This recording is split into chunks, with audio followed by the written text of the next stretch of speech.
The chamber of the Galactic Union was built to intimidate. Tiered balconies curved upward like a coliseum, each occupied by a delegation from one of the Union's 100 species. Voices buzzed in dozens of languages, layered with static from translation nodes. In the center stood the Chancellor's dais, raised above all others, lit in a cold, clinical glow. Chancellor Valeth Kor extended his chitinous arms, the gesture both ritual and command. His mandibles clicked once, silencing the hall. His voice carried through the translation system in 100 tongues at once. Representatives of the Union. Today we conclude the matter of the Terran species. The question, are the humans of Earth to be granted sovereignty, or be integrated as a labor caste? The vote was ceremonial more than anything.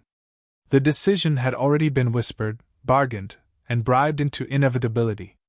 Still, the lights above each delegation flickered in sequence.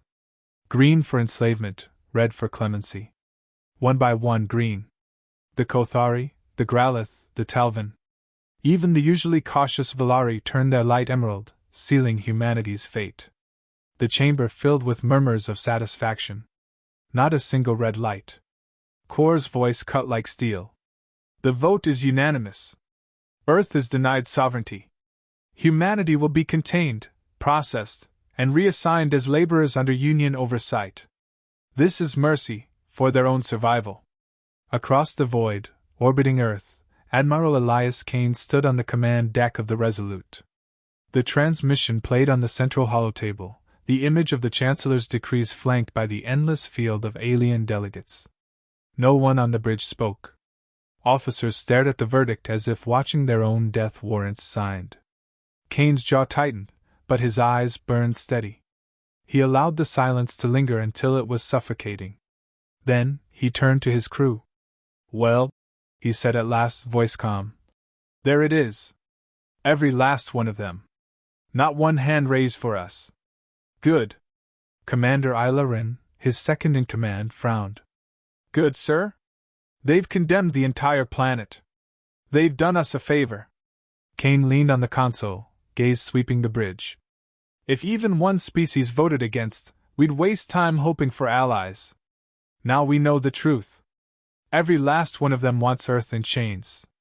That means when we strike back, there's no confusion. No divided loyalties. Just us against all of them." A young lieutenant swallowed hard. "Admiral, they outnumber us 100 to 1. Their fleets." Kane cut him off with a sharp glance. "Numbers don't win wars. Resolve does. They think we'll fight like they do, predictable, bound by doctrine. They're wrong. And that mistake will cost them." He straightened. "Signal the Council back on Earth. Full planetary alert. Civilian evacuation drills, industrial mobilization. The Union just declared war on humanity. Now humanity declares back." 3 days later, the Union sent its envoy. The vessel entered Sol's Edge without hesitation, a sleek spear of obsidian metal escorted by a patrol squadron. The envoy broadcasted in clipped tones, dripping with arrogance. "To the human leadership, you will submit immediately to Union integration. Resistance will result in eradication. You have 24 standard hours to comply." The message played before Earth's Council and, simultaneously, across Kane's fleet. The envoy's face, a pale, eyeless Valari diplomat, seemed almost bored with the ultimatum. On the Resolute, Kane stood with his officers gathered around the transmission. He let the silence hang again, then asked simply, "Thoughts?" "They expect us to kneel," Isla said, her voice edged with contempt. "They don't even consider the possibility of refusal. Then let's educate them." Kane's lips curved into something between a grim smile and a snarl. "Prep the ambush. The Enslave's escorts will arrive in system by tomorrow. Let's make sure their first impression of humanity is unforgettable." The battle unfolded at the asteroid belt between Mars and Jupiter. Kane had chosen the terrain carefully. Human ships were dwarfed by Union frigates, but their designs were compact, maneuverable, and unpredictable. Kane had dispersed decoy beacons across the belt, false energy signatures mimicking hidden fleets. He ordered strike groups to lurk in the shadows of tumbling rocks, waiting like wolves in tall grass. The Union patrol entered the field with confidence. Their commander transmitted a final warning. Human resistance is futile. Do not dishonor yourselves further. Kane answered personally. We don't do futility here. He cut the line. The first strike came swift. Human corvettes darted from cover, launching volleys of kinetic rounds. Solid slugs accelerated to hypersonic velocity. Union shields, designed to disperse energy beams, faltered under the brute force. 2 frigates bled atmosphere before the Union realized they'd walked into a trap. Asteroids lit with fire as hidden mines detonated, shattering rocks into shrapnel storms that tore through unprepared hulls. Human destroyers slipped between the chaos, stabbing at exposed engines and vanishing before retaliation could lock on. On the Resolute's command deck, Kane issued orders with clipped precision. Hammer 2, pull them deeper. Make them chase you. Wolf Squadron, flank now. Drive them into the debris field. The Union commander tried to rally, deploying drones to sweep the belt. But every move met another human feint, another ambush. Their formation crumbled under the relentless unpredictability. By the battle's end, half the Union squadron lay in burning ruin, drifting wrecks among shattered stone. The rest fled, limping toward the outer rim. The envoy's sleek vessel escaped only by retreating under cover of its escort's destruction. On Earth, billions watched the transmission of the first human victory. Streets erupted in cheers, though tempered with fear. Humanity had drawn blood, but the galaxy would now bring its wrath. After the debris settled, Kane stood alone in his quarters, staring out the viewport at the silent stars. His reflection in the glass looked older than his 42 years. He thought of the vote. 100 green lights condemning his species. Not one hand lifted in mercy. Good, he whispered again, the same word he had used the day the verdict came. He clenched his fists at his sides. They've chosen the rules. Now they'll see how humanity plays the game. The stars stared back, silent witnesses to the promise of war. The Galactic Union Council chamber, usually a place of pompous routine, now vibrated with unease. Reports from Sol had spread faster than Core could contain them. A single Terran fleet had destroyed a Union patrol, not by accident or luck, but through calculated ambush. Delegates hissed, warbled, or clicked in agitation. Some species called for immediate retaliation, others for measured containment. None suggested negotiation. Chancellor Valeth Kor raised his arms, mandibles clicking once for silence. Do not mistake this incident for strength. The humans struck in their home system, hiding in rocks. They are nothing but opportunists.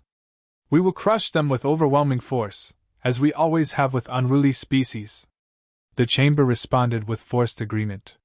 Yet behind their voices lingered unease. The humans had not begged. They had not surrendered. They had struck first blood.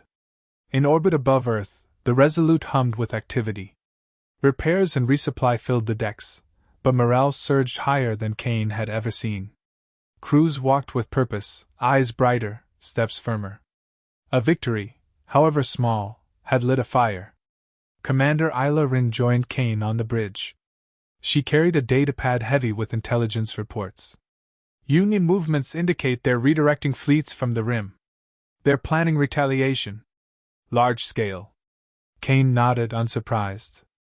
They'll come fast, before word spreads too far. Word's already spreading, Isla replied. She handed him the pad. Encrypted burst intercepted. Other systems are watching us. Not the Union itself, the ones under their heel. Enslaved populations. Kane scanned the transmissions. Fragmented pleas, scattered signals. One name repeated, Dralith. They're reaching for us, Isla said. They want hope. They'll get it, Kane answered, his voice low but certain. The next weeks turned into fire and smoke across Union lanes. Kane refused to wait for the enemy to descend on Sol in overwhelming force. Instead, he carried the war outward, into the arteries of their empire. Small Terran strike groups struck convoys in deep space, ambushed fuel depots, and hacked calm buoys. Destroyers appeared in orbit of distant colonies, striking once before vanishing into jump corridors. Union doctrine, rigid and predictable, had no counter to chaos. Kane stood at the center of this storm, his commands measured, never reckless. His strategy was not to win individual battles, but to unbalance the Union's rhythm. During one such raid, aboard the bridge of a captured freighter, he leaned over the calm to address his fleet. "Remember this. Every ship we burn here is one less that comes for Earth. Every convoy we scatter slows their war machine.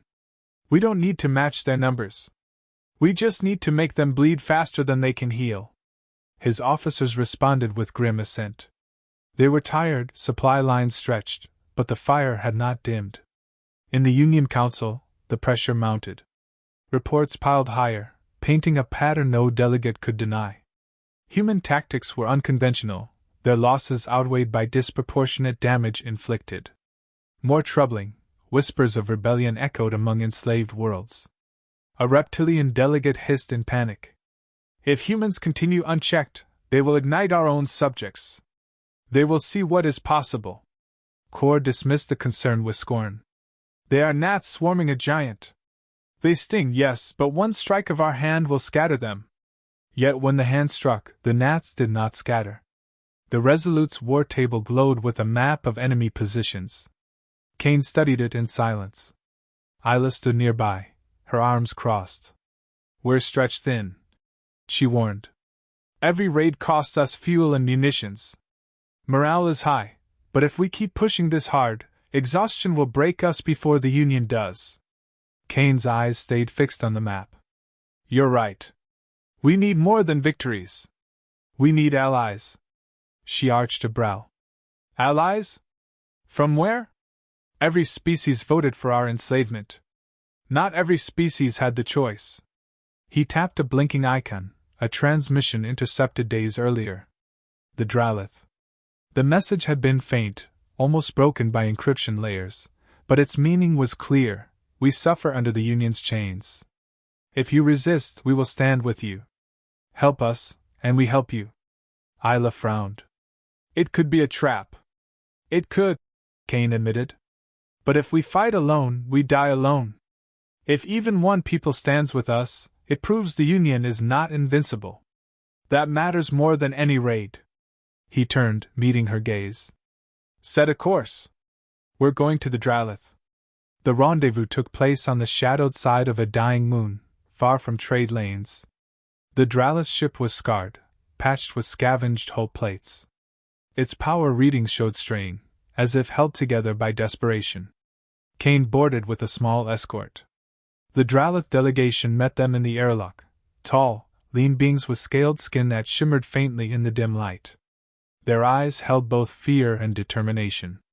The leader, Elder Sorvak, bowed his head. "We risk everything by standing here. If the Union learns of this, they will erase our world." "They already erased our future," Kane replied. "But you called to us. So here we are." "What do you need?" Sorvak's voice trembled, but not from weakness. "We need freedom. And we will give you warriors. Our people are forced to mine their ores, build their fleets. Give us the chance, and we will turn those same ores into weapons for you." Kane studied him for a long moment, then nodded. "Then we fight together." For the first time, Sorvak's eyes softened. Together. That same week, Kane struck harder than ever. With Dralith's support, his fleet launched a daring raid on a Union shipyard at the edge of their territory. The Union considered it impossible, the yards too heavily defended, the approach too predictable. But Kane's fleet moved like a blade in the dark, Dralith sabotaged, crippling the outer defenses before the first Terran volley fired. Human warships dove through the gap, targeting fuel depots and drydocks with precision strikes. Explosions rippled across the yard, blossoms of fire consuming half-finished vessels. In the chaos, Kane's fleet seized the jewel of the installation, a prototype Union dreadnought, untested but fully armed. It became the spearhead of humanity's fleet, a symbol as much as a weapon. Back on the Resolute, Kane stood on the bridge as reports of the raid spread. His officers looked at him with something approaching awe. Commander Isla broke the silence with a dry smirk. You realize what you've just done? The Union's going to choke on this. And every enslaved world is watching. That's the point, Kane said. He turned to the stars, his voice steady. They wanted Earth to kneel.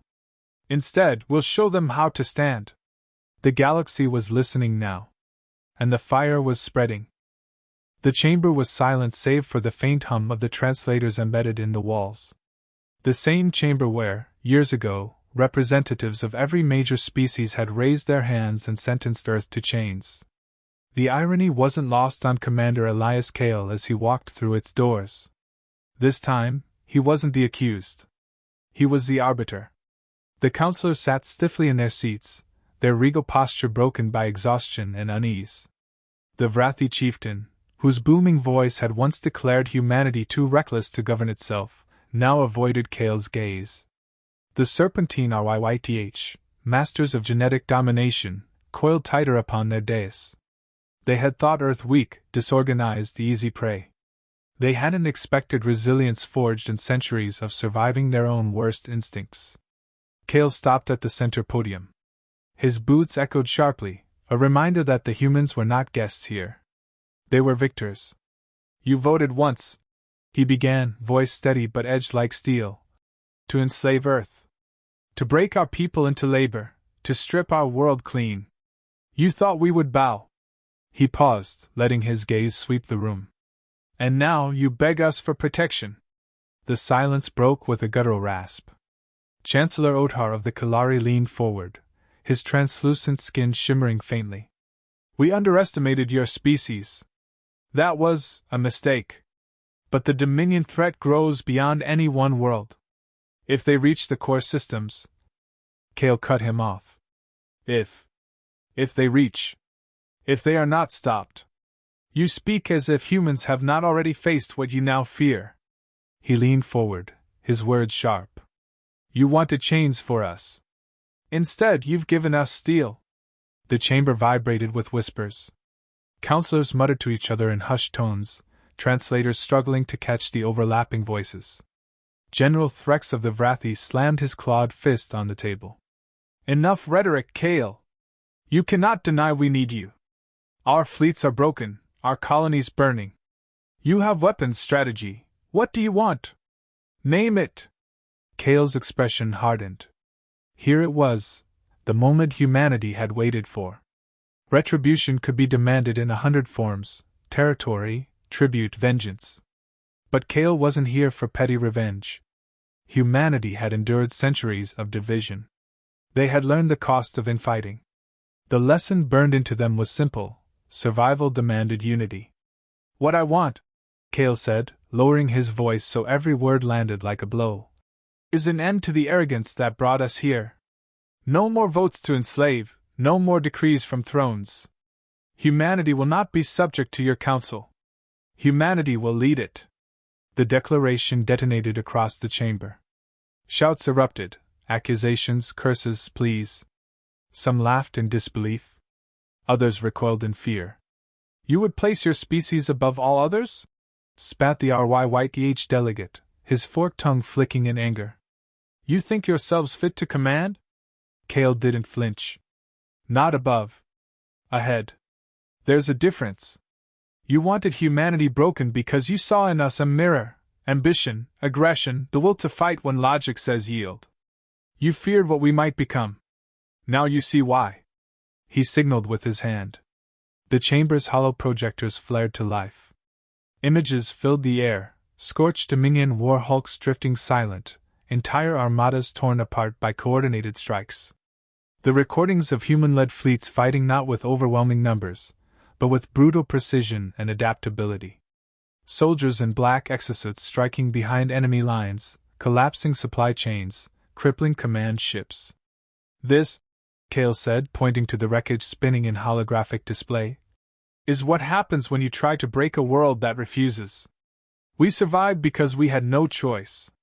We won because we never forgot what survival costs. The Vrathi general stared at the images, his heavy brow furrowed. And if we refuse your leadership? Kale stepped closer, his voice soft but deadly. Then you'll kneel to the Dominion before the year is done. And Earth will watch. The weight of the words pressed down on the chamber. No one doubted the threat. No one could deny the proof hovering above them in burning wrecks. Finally, Chancellor Othar broke the silence. What do you demand in return? Kale didn't hesitate. A unified command under human oversight. Shared fleets. Shared intelligence. Every resource directed toward ending the Dominion threat, not to preserve your thrones, but to protect every species that still draws breath. Fail to commit, and humanity walks away. The RYYTH delegate hissed. This is domination under another name. No, Kale said firmly. It's survival under one banner. And that banner will not break. The councilors shifted uneasily. They remembered the vote to enslave Earth. They remembered how quickly humanity had turned oppression into fury, fury into fire, fire into victory. The irony cut deep. The very species they had sought to bind now held the chains. Kale turned, his voice carrying finality. You wanted slaves. What you get instead are leaders. Accept it, or burn alone. The chamber descended into chaos again, but Kale no longer listened. He had planted the seed.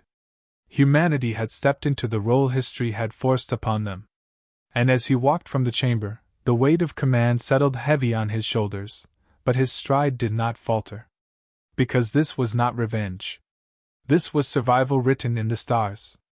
And for the first time in galactic memory, every species finally understood. Earth was no one's to enslave. Earth was everyone's last hope.